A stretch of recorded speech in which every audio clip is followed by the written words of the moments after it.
ल आज चाहिँ हामीले चट्ट पारेर यो काम गरियो। सेतो कलर हानियो, झ्याम्म पारेर रोमनी आएर पनि उतातिर हाम्रो दाजु काम गरिराख्नु भएको छ। हेलो दाइ, हेलो, काम सक्यो कि के हो? काम सकिन लाग्यो भाइ। अब त्यतिको कस्तो हुँदो रहेछ रोमनियामा काम? पुग्यो कि लास्ट फाइनल काम भनेको कलर भयो नि त भाइ, होइन? कलरै हानिसक्यो। कलर हानिसक्यो अनि निस्किने है। अनि तपाईँ कहाँ हुनुहुन्छ अरे अहिले? म यो युरोपको खाडी भन्ने देशमा छु भाइ, रोमानिया। रोमनिया कस्तो लाग्यो त अनि? रोमानिया कस्तो लाग्यो भन्दा पनि रोमानिया त एकदम ठिक छ कि भाइ। हजुर, तर सोचे जस्तो चाहिँ अलिक भएन बाबु। त्यस्तो है, रोमनिया नेपालीलाई सोचे जस्तो छैन रहेछ त्यसो भने। त्यो चाहिँ अलिक भएन। अनि कामहरू के कस्तो छ? काम त बिन्दास हो नि भाइ। अनि काम त आफ्नै बिन्दास हो। तरिकाले काम गरिरहेछ।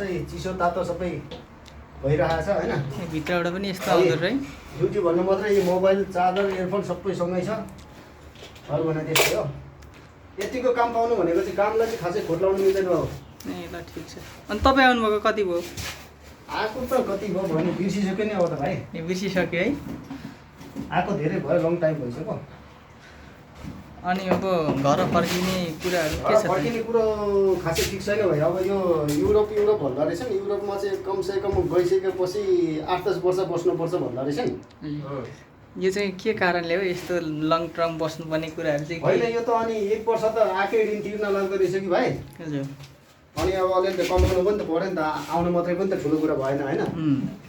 त्यो भएर चाहिँ भनेपछि युरोप आउनु चाहिँ लगानी धेरै लाग्ने रहेछ भन्ने कुरा बुझ्यौँ। थुप्रै लगानी उठाउनु पर्यो। त 8-10 भन्छन् होला काइतीहरूले।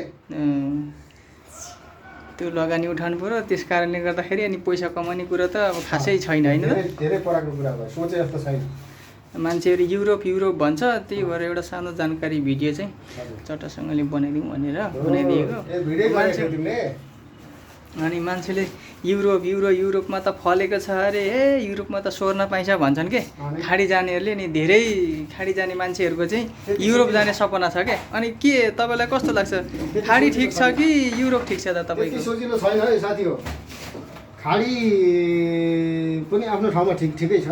म पनि पहिला खाडी मुलुकमा धेरै देशहरू बसेर आएको मान्छे है। हजुर। युरोप भने अनि युरोप कस्तो रहेछ भनेर म दौडेको मान्छे। हजुर। तर यहाँ आएर हेर्दाखेरि युरोप पनि खासै ऊ चाहिँ रहेन र भाइ। यहाँ पनि उन्नति प्रगति चाहिँ केही पनि नहुने रहेछ। यताउता गरेर यसो रमाइलो गर्न पाइएकै छ। जे होस् जिन्दगी कटेकै छ। जिन्दगी कटेकै छ। ल ठिक छ।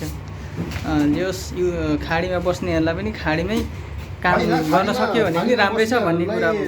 र खाडीमा राम्रो सिप हुनेहरूलाई खाडी पनि ठिक छ। खाडीलाई पनि खासै नराम्रो भन्न मिल्दैन हामीले।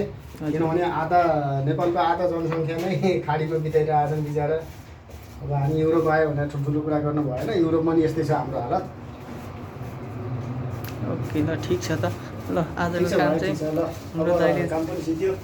काम पनि सिकाउनु भयो। टक्का मिलाएर हामी चट्ट पारेर ल दाइले चट्ट यता कामहरू सिधियो। हेलो गाइजहरू, लाइक कमेन्ट अनि सब्सक्राइब गर्न नभुल्नु होला। ल बाई गरिदिउँ न त दाइ आज। बाई ल सबैजनालाई बाई। हाम्रो काम यस्तै भयो, ड्युटी सकियो आजलाई।